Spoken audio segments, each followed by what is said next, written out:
ഹബീബിങ്ങളെ, വിവിധ കളറുകളിലും ഡിസൈൻസിലുമുള്ള നിസ്കാര കുപ്പായം അണിഞ്ഞ് നിസ്കരിക്കുന്നതിന്റെ വിധി എന്താണ്? ചിത്രങ്ങളുള്ള മുസലകൾ ഉപയോഗിച്ച് നിസ്കരിക്കുന്നത് തെറ്റാണോ? നമുക്ക് നോക്കാം. പരിശുദ്ധ റസൂൽ സല്ലല്ലാഹു അലൈഹി വസല്ലം തങ്ങൾ പറയുന്നു, ഇൽബസു മിൻ സിയാബികുമുൽ ബിയാൻ ഫഇന്നഹാ മിൻ ഖൈരി സിയാബികും വകഫിനു ഫീഹാ മൗതാകും. നിങ്ങൾ വെള്ള വസ്ത്രം ധരിക്കുക, തീർച്ചയായും നിങ്ങൾക്ക് ഏറ്റവും ഹൈറായ വസ്ത്രം അതാണ്.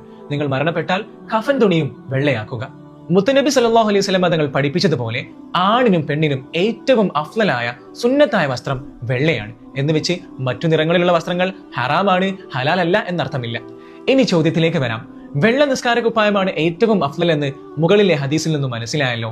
വിവിധ നിറങ്ങളുള്ള നിസ്കാര കുപ്പായവും ചിത്രങ്ങളുള്ള മുസല്ലകളും ഉപയോഗിച്ച് നിസ്കരിക്കൽ കറാഹത്താണ്. റബ്ബിലേക്ക് മാത്രം ശ്രദ്ധ കൊടുക്കേണ്ട നിസ്കാരത്തിൽ വസ്ത്രത്തിലെയും മുസല്ലയിലെയും ചിത്രങ്ങളിലേക്ക് നമ്മുടെ ശ്രദ്ധ പതിയാനും അത് നമ്മുടെ നിസ്കാരത്തിന്റെ സ്വീകാര്യതയെ തന്നെ ബാധിക്കാനും സാധ്യതയുണ്ട്. നിസ്കാര കുപ്പായം വെള്ളയാക്കിയാൽ മരണപ്പെടുന്ന സമയത്ത് അത് കഫൻ തുണിയായി ഉപയോഗിച്ചാൽ നാളെ ഖബറിൽ നിസ്കാര കുപ്പായം നമുക്ക് വേണ്ടി സാക്ഷിയും നിൽക്കുന്നതാണ്.